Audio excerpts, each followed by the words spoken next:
Good day, everyone. So today we will be discussing the lesson 2 entitled The Global Population and Mobility focuses on the global demography and global migration. So first, let's talk about what is demography. So demography is the scientific study of human population trends and their consequences. In other words, it helps us understand how and why the number of people in the world changes over time. So now something huge happened about 200 years ago, a massive increase in world's population. So this event is called the global demographic transition. Let's talk all about demographic transition. Demographic transition as the shift from high birth and death rates to low birth and death rates. This transition is closely tied to a country development, moving from a pre-industrial to an industrial state. Key points. High to low rates. The core concept is a decrease in both birth and death rates. Initially, a country might experience high rates of both. As it develops, death rates fall first due to improved healthcare, sanitation, and food security. Subsequently, birth rates also decrease, often due to increased access to education and changing social norms. Development link. The transition is strongly linked to a nation's economic and social progress. Pre-industrial societies tend to have high birth and death rates. As countries industrialize, this pattern change. In short, the slide offers a concise summary of the demographic transition, highlighting its key features and its relationship to societal development. It serves as a good starting point for a more in-depth discussion of this important demographic concept. So what is global demographic transition and what caused it? So let's go back in time. So before this transition, life was very different. People lived shorter lives and many children were born but didn't survive. And population growth was very slow. So imagine a small village in the year 70s, families had a lots of kids, but sadly many didn't reach adulthood because of diseases, poor healthcare, and lack of clean water. So the life expectancy was very low and population stayed small and young. Then came the big shift, starting in Europe and gradually spreading to other parts of the world. Improvements in healthcare, nutrition, sanitation, and technology meant that fewer people were dying earlier. So, during the transition, a lot of people na nag-experience na sang nakabalo na sila paano magano sa ila sanitation, nakabalo na sila ang ila healthcare nag-improve kag also ang technology nagbulig sa ila nga ang ilang mga diseases maayo. So as a result, more children survived and people lived longer, and the population started to grow rapidly. So, for example, let's take the case of United Kingdom. So, during the Industrial Revolution, with better living conditions and advancement in medicine, the UK population nearly doubled between 1,800 to 1,900. So today, we can see the transition happening in different stages across the globe, even in the Philippines. So in many developed countries, population has slowed down again. People have fewer children and populations are aging. But some developing countries, the population is still growing quickly as they go through the same improvements in their living conditions. So um, sang una ng ang mga developing country at developed countries, so sang una naka-experience na sila sang issues in terms ng ilang living conditions. So may sila experience sila sang kagutom or famine, may sila experience sang low of population. So ang experience sa sa mga developing countries pa lang na-experience man sa mga developed countries, which is kung ano ang na-experience ng developed countries, may experience man sa developing countries kag the way nila na pa-improve ang ilang country amo man ang ginahimo subong sa mga developing countries. Great afternoon, everyone. I'm Abigail Diaz, and now let's talk about how the world's population has changed over time. So, a lot has changed in the world's population since the year 1800s. Back then, there were fewer people on Earth, but today the population has grown about 6 times bigger. And by the year 2100s, experts say it could be 10 times larger than it was in 1800s. People also live much longer now. In the past, many people died young because of sickness or lack of medical help. But today, thanks to better hospital, medicine, and cleaner living condition, people living much longer, sometimes even 80 or 90 years. Example, noon bihira umabot ng 70 years old ang mga tao, pero ngayon karaniwan sa mga lolo at lola is 85 years old older. Another big change is the number of children women have. Long ago, it was normal of women to have around 6 children. Now the average is just 2. This is just because of better education, access to birth control, and changing lifestyle. Example, dati isang barangay halos lahat may malaking pamilya. Pero ngayon, lalo na sa mga lungsod, madalas isa or dalawa lang ang anak dahil sa kakulangan sa pera or malaking gastos at abala sa trabaho. And here's something important: by 2100s, there will likely be more elderly people than children. That means more grandparents than grandkids.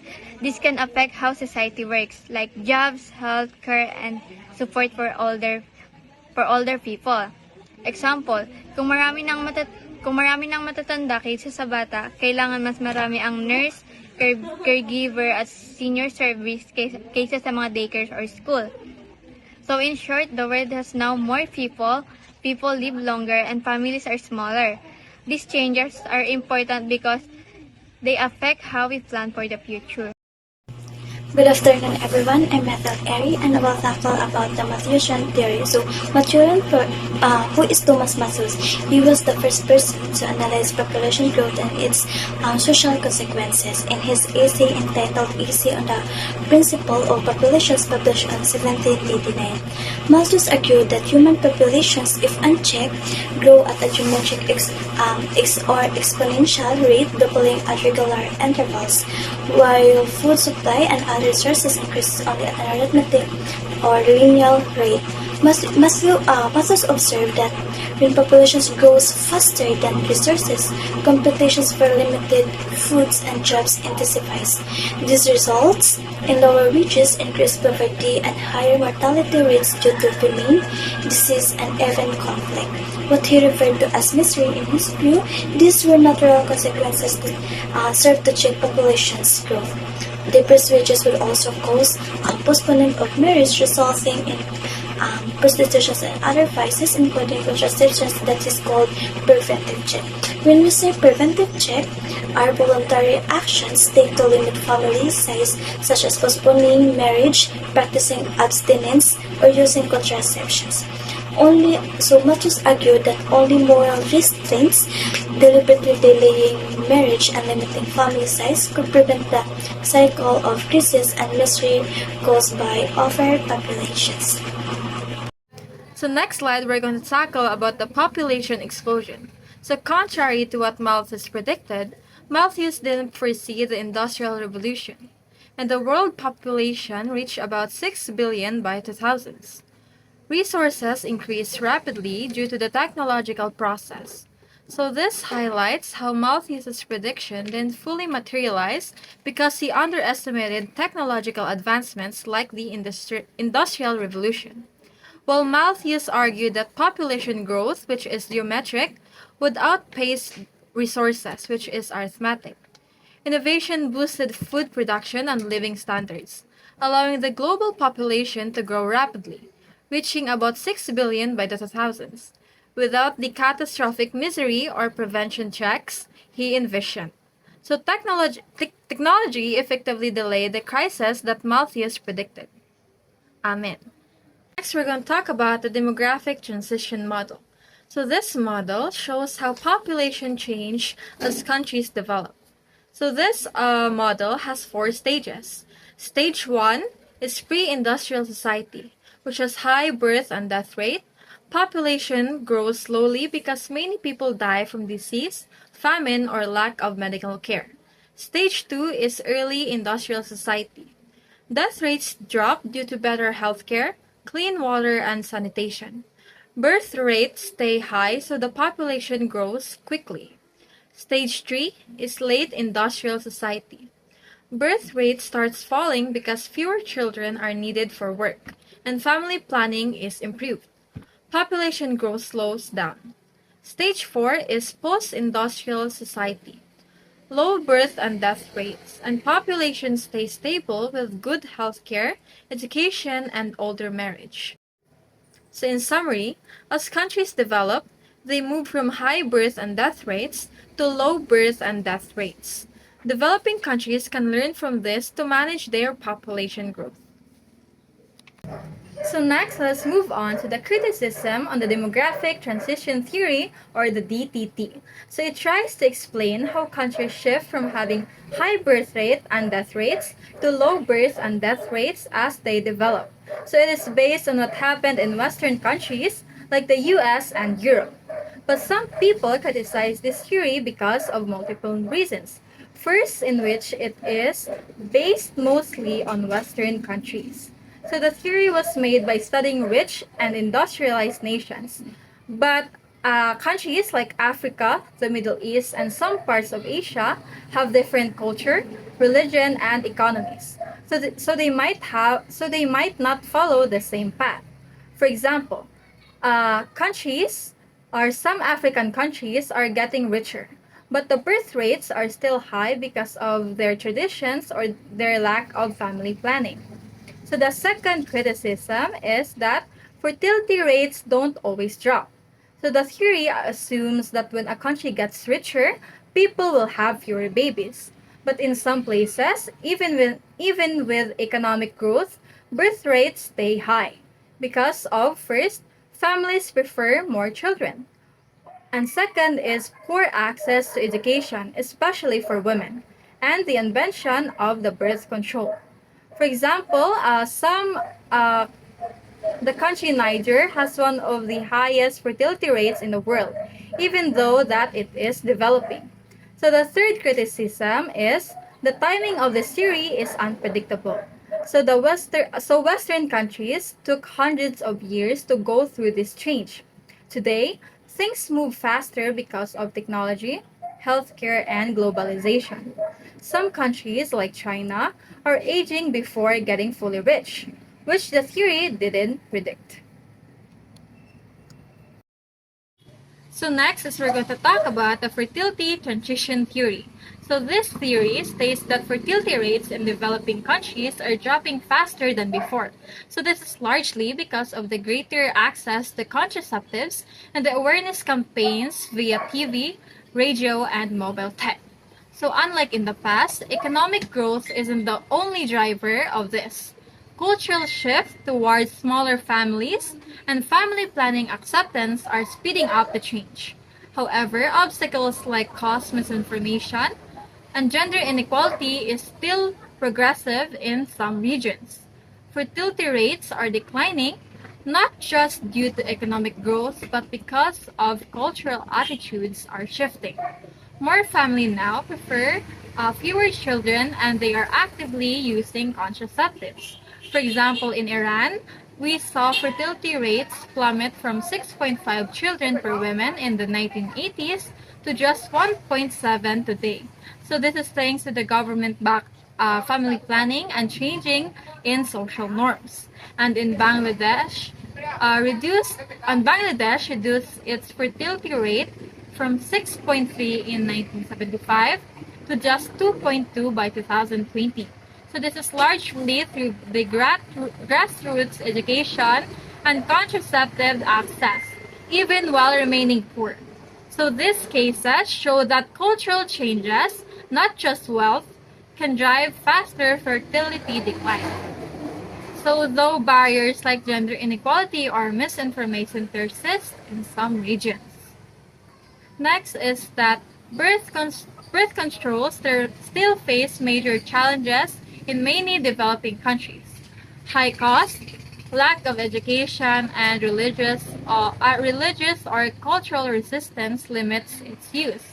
And additionally, where women have little power or education, they often can't make decisions about family planning. So these barriers, like in countries like Niger, Afghanistan, and even in the Philippines, show that contraceptive alone aren't enough. Reducing fertility rates require tackling deeper issues like poverty, gender inequality, and social attitudes towards contraceptives or birth controls are necessary for the development of the nation. My topic is global migration. Global migrations refer to the movement of people from one country or region to another, driven by various factors such as economic opportunities, social relationship, educational pursuits, and political circumstances. Individuals may migrate voluntarily or involuntarily due to challenge like persecutions, natural disaster, or conflict. In 2017, there were about 258 million people around the world who moved to different countries. Even though this seems like a lot, it was only 3.4% of all the people in the world at that time. Many people moved because they have no choice, like those fleeing from danger or seeking better opportunities. Part, I will be discussing the migration and the sustainable development goals.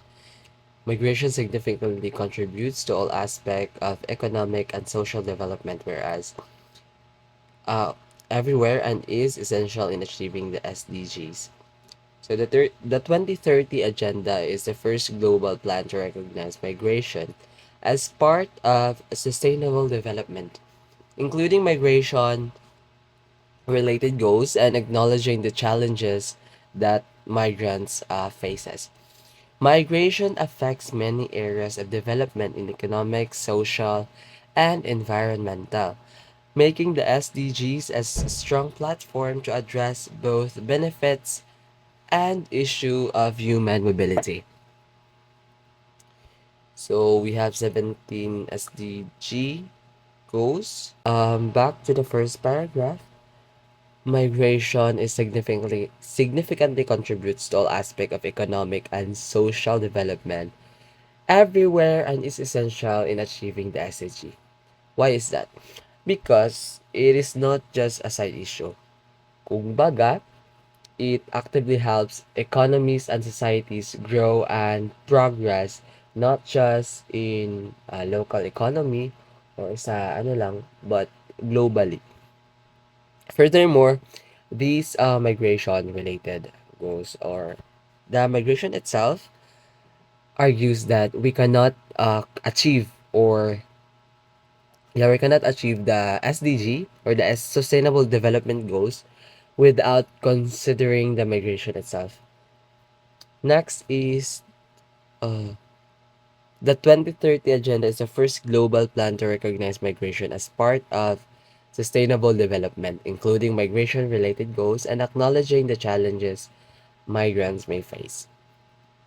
So, in here naman,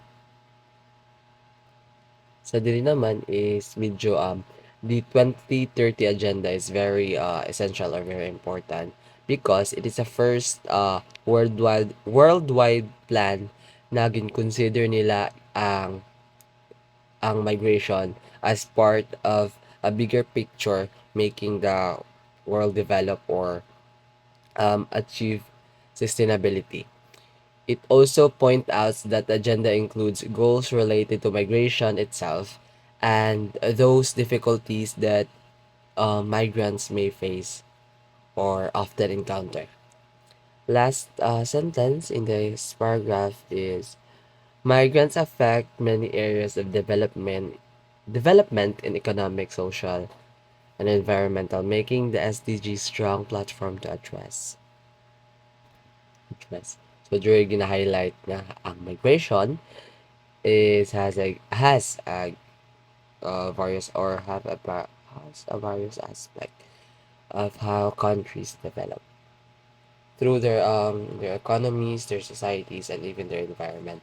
Because the SDG covers such a broad range of issues, they provide solid framework or the thing we call platform for tackling both positive contribution and negative challenges associated with people moving from one place to another or migrating. In that sense, the paragraph trying to say that migration is a big deal or big helps to make the world develop. So we have the 17 Sustainable Development Goals. We have the goal number one, which is no poverty.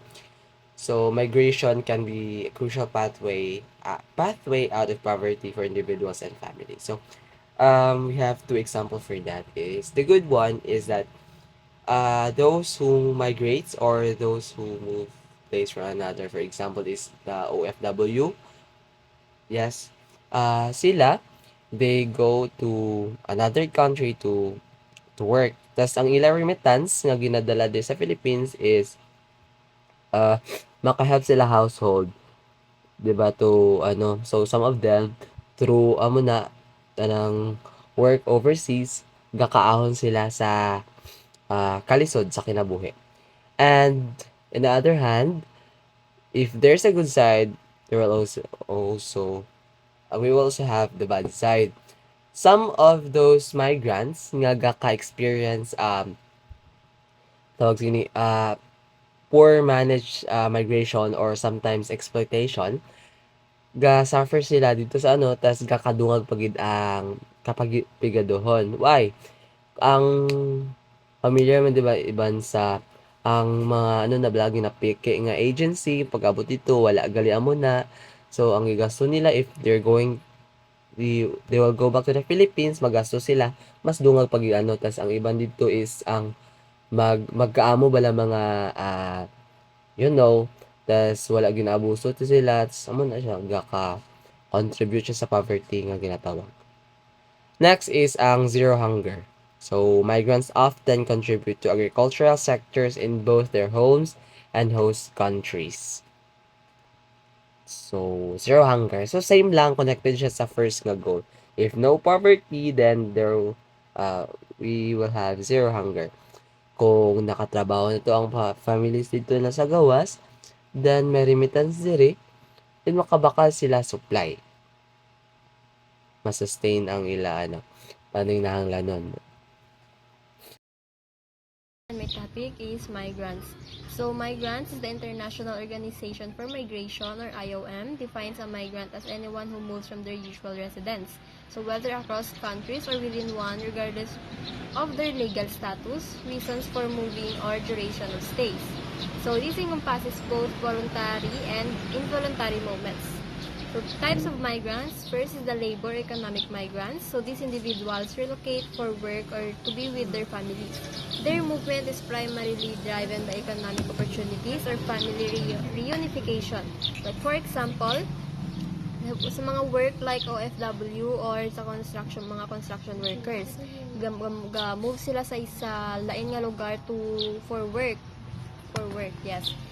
Next is forced migrants. So these individuals are compelled to leave their homes due to war, persecutions, or other threats to their safety or well-being. This is not a voluntary choice. Forced migrants, so it includes asylum seekers or refugees. Like example sa mga forced migrants is ang mga people nga may war sa ilang lugar or sa mga natural nang prone sa natural disaster ilang lugar. So asylum seekers is the people who fled their home country and are seeking protection in another country. So they are waiting a decision on whether they will be granted refugee status. Next is the refugee. So these individuals who are unable to or unwilling to return to their home country because they have a well-founded fear of persecutions based on their race, religion, nationality, social group, or political opinion. So their fear is legitimate and substantiated. Migration is a complex phenomenon driven by a variety of factors that influence people's decision to move and relocate. So these drivers can be broadly categorized into three main groups: economic and demographic drivers, environmental drivers, and human-made crises. So first things first, environmental drivers, um, economic and demographic drivers rather. These factors are powerful drivers of migration. So people move to find better job opportunities, um, access better education, and escape poverty or hunger. So these economic pressure are often intensified by population growth and economic inequality, creating a fierce competition to limited resources. Essentially, it is a push and pull dynamic. So difficult condition at home push people to seek better lives elsewhere, while the promise of better opportunities pulls them towards new destinations. So it's a fundamental human desire for a better future for themselves and their families.